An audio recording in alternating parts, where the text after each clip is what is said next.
like this? I know that every game is an important game to you, but not all games are created equal. When there's a game of this magnitude with this much attention and this much enthusiasm, can you give us a sense of how different it is for a coach? How do you have to handle this week differently than you might any other?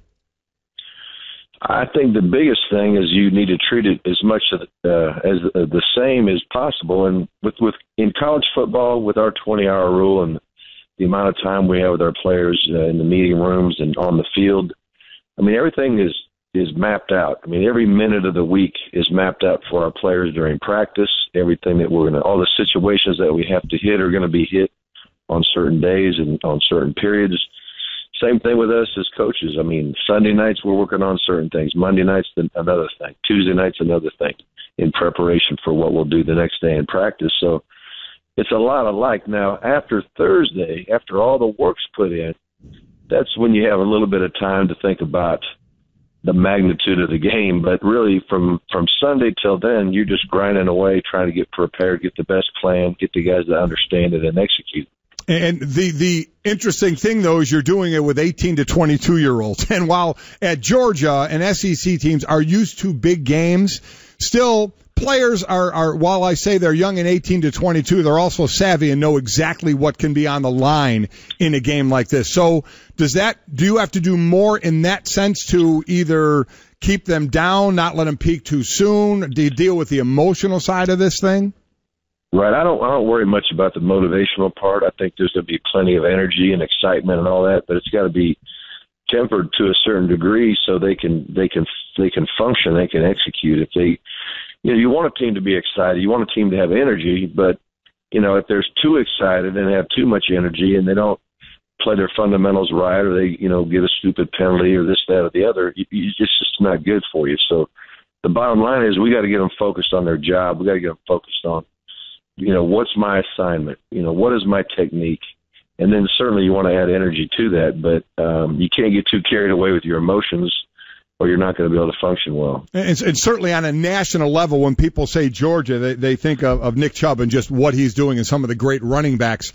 So obviously we want to talk about him for a second, but did you give Grayson Lambert an ultimatum at the beginning of the season? If you throw an interception, you're going to get pulled? Because 7 touchdowns, no interception. This kid is playing some clean football right now.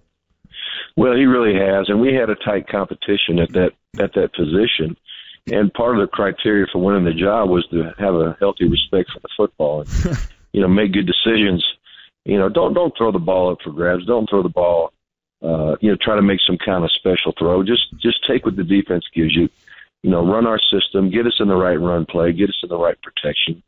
There's going to be interceptions. We understand that, but he's done a really good job of having a purpose every time he's thrown the ball, and he's been pretty accurate. Mike and Mark Richt is the coach of Georgia, getting set to host Alabama in one of the really huge games of the college football season. Your team built in large part around Nick Chubb, your superstar running back, and a lot of the teams in the SEC still playing that style of ball. We had Cliff Kingsbury on yesterday talking about a 55-52 game against TCU, and Mike and I arguing about whether that's great football or awful football that's just entertaining to watch. What is your thought as a guy who's been around and been an offensive guy for a long time on the spread and sort of the direction that a lot of college football seems to be going now? Well, it's been highly effective as far as scoring points. I mean, obviously there's a lot of people spreading the field, getting people worn out by using the tempo and getting people to not be able to make substitutions at certain times by going fast and not subbing anything on offense. And I mean, if you go back to 92 and 93 when I had Charlie Ward at Florida State, we were fast break, no huddle, doing all those things. So they're very, very important. But, if you're blessed to have the kind of backs that we have, you've got to take advantage of them too. And so, I mean, we'll line up in the I formation and have a lead blocker, but we'll spread as well. And we've got our tempo offensive system as well. So, but we're not total spread team and a team that, doesn't, our quarterbacks at this point haven't been a big part of the running game. The teams that spread and have QBs that can run, they're tough to deal with for sure. So Nick Chubb gets the ball, obviously, he's at 71 carries, and overall there's been 88 pass attempts. So we know what a game plan can be because you have a good back. How much goes into the play of playing that way, especially in a game against Alabama, maybe conservative isn't the right word, but playing that type of game to make sure you keep field position on your side and maybe not take too many chances if you don't have to? Well, I don't think our goal is going to be not to take too many chances. I think the biggest thing is you got to study the film and try to decide what gives you the best chance of scoring points.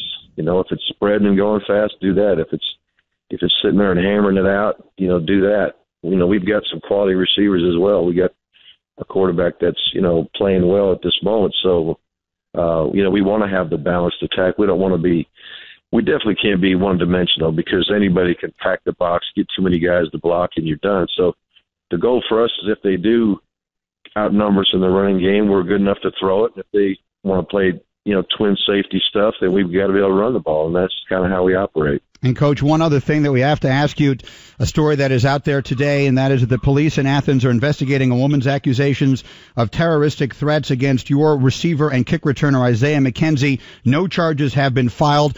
Have you been looking into this? Can you tell us anything about the situation? Yeah, we're well aware of what's going on, and there have been no charges to this point. So we'll deal with this thing, you know, internally, and we'll be trying to do our best to focus on this game as well. Is your expectation that he will play this weekend? Well, I don't know what that answer is right now, but, you know, we're just going to focus on taking care of business.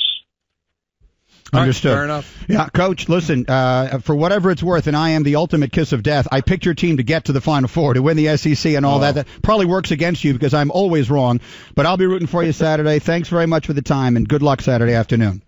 All right, thank you. Thanks, Coach. That's Mark Richt, coach of the Georgia Bulldogs. Again, that story breaking last night, and obviously something that has to come up in the conversation today, and you hear he doesn't have anything to say about it now. They're obviously looking into it and see where it goes. As we mentioned, no charges have been filed at this point. We'll see where the investigation goes again between today of Wednesday and Saturday of how much information they're going to get and where it's going to go. I think they're going to win. I think they're going to beat Alabama. I think the one thing I don't like is that Bama already lost. So if they lose, they're done. Right. And they know that. And I mean, not that look, I mean, every game is a Super Bowl in college. That's what I've grown to really like about college football. So, I mean, not that this, but they'd be really putting the nail in the coffin of Nick Saban and Alabama in early October. I think Georgia's going to win as well. I do too. Yeah. I've got Georgia to win. All right.